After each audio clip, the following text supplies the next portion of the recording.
ہمارے ذہنوں میں جو معیارات بیٹھے ہوئے ہیں وہ کیا ہے؟ کامیابی پیسے سے ہے، کامیابی جائیداد سے ہے، کامیابی کاروبار سے ہے، کامیابی شہرت سے ہے، کامیابی اقتدار سے ہے.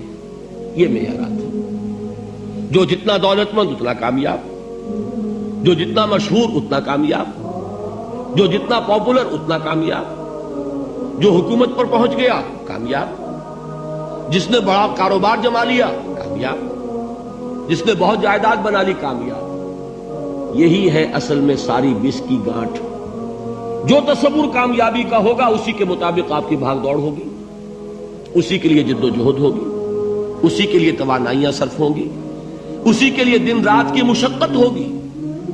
یہ ہے اصل شے جس کی یہاں نفی ہو رہی ہے.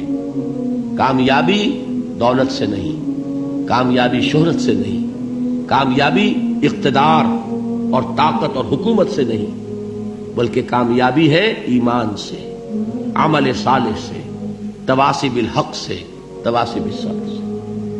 آپ غور کیجئے اس نقطہ نظر کا، اس ایٹیچیوڈ کا، یہ جو مینٹل ایٹیچیوڈ ہے، اس کا بدل جانا ہی انسانی شخصیت کے اندر انقلاب برپا کرے گا.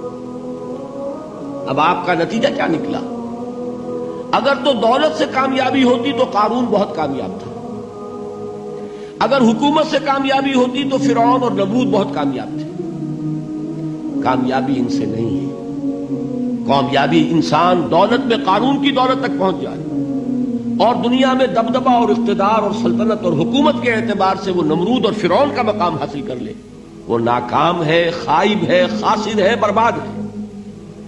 اور ابو ذر غفاری کامیاب ہے، چاہے ان کے پاس کچھ نہیں تھا، جھونپڑی تک نہیں تھی، کوئی گھر نہیں تھا. حضور نے فرمایا ہے اللہ کے کچھ بندے ایسے ہوتے ہیں جو کسی محفل میں جانا چاہیں تو انہیں اجازت نہ ملے، جو کہیں اگر رشتہ کرنا چاہے کوئی ان سے رشتہ کرنے کو تیار نہ، کہیں کوئی سفارش کرنا چاہے تو ان کی کوئی بات ہی نہ سنے. لیکن اللہ کے ہاں ان کا وہ مقام ہے کہ اگر بھولے سے بھی کسی بات پر قسم کھا بیٹھتے تو اللہ ان کے قسم کی لاج رکھتا ہے. یہ ہے فرق. یہ جان لیجیے اچھی طرح. اس بات کا مان لینا آسان، اس پر سبحان اللہ کہنا آسان، لیکن اس کے مطابق آپ کے اپنے ذہن کا بدل جانا بہت مشکل. اس لیے کہ ہم متاثر ہوتے ہیں اپنے ماحول سے. وہ بڑا محل ہے، دیکھ کر ایک دفعہ جھجری آتی ہے، وہ بڑی سی 20 فٹ لمبی کار سناٹے کے ساتھ آپ کے پاس سے گزر گئی. ایک دفعہ اعصاب کے اندر ارتعاش ہوتا ہے، محسوس ہوتا ہے بڑے یہ نصیبے والے لوگ ہیں، بڑے خوش نصیب، بڑے کامیاب. حالانکہ کچھ معلوم نہیں کہ یہی سب سے بڑی بد نصیبی ہو سکتا ہے کہ یہی سب سے بڑی ناکامی ہو. اگر ذہنوں میں یہ بات بیٹھ جائے کامیابی کس شے سے.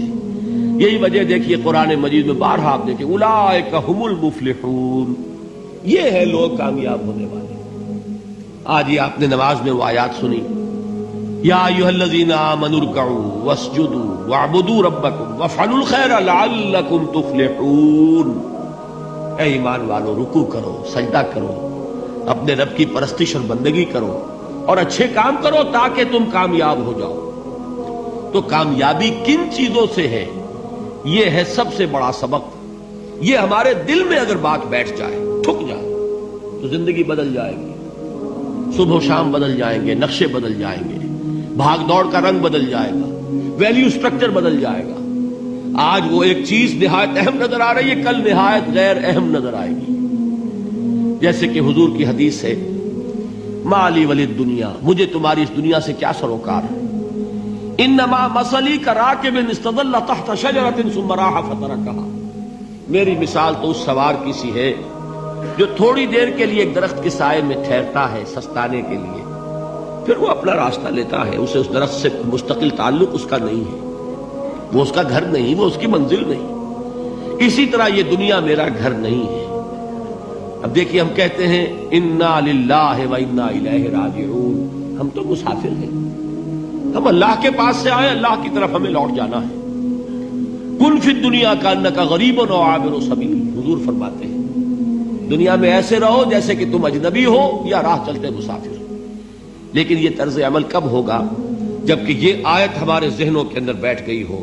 والعصر ان الانسان لفی خسر الا الذین آمنوا وعملوا الصالحات وتواصوا بالحق وتواصوا بالصبر. یہ ہے اصل بات جو میں نے عرض کیا تھا کہ میں بتاؤں گا صحابہ کیوں ایک دوسرے کو یاد دلاتے تھے. اس لیے کہ دیکھیے جیسے برف باری اگر ہو رہی ہو، آپ باہر نکلیں گے تو برف آپ کے کپڑوں پر جم جاتی ہے نا، تو آپ جھٹکتے ہیں کپڑوں کو تاکہ برف ہٹ جائے.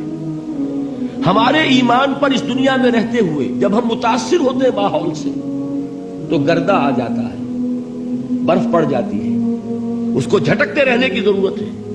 اور وہ جھٹکنے کی بہترین اور مؤثر ترین شکل یہی ہے کہ یاد رکھو کامیابی ان چیزوں سے نہیں ہے. چمک دمک جو ہے دنیا کی، یہ ساری چمک دمک جو تمہیں رجھا رہی ہے، جو تمہیں اپنے اندر گم کیے ہوئے، یہ لفظ گم پر اقبال کا وہ شعر یاد آ گیا کہ کافر کی یہ پہچان کے آفاق میں گم ہے، اور مومن کی یہ پہچان کے گم اس میں ہے آفاق. تم گم نہ ہو کر رہ جاؤ، اس میں مبہوت نہ ہو کر رہ جاؤ، مرعوب نہ ہو کر رہ جاؤ. دنیا ہی کی محبت تمہارے اوپر ڈیرے نہ ڈال دے، تمہارے دلوں کے اوپر مسلط نہ ہو جائے.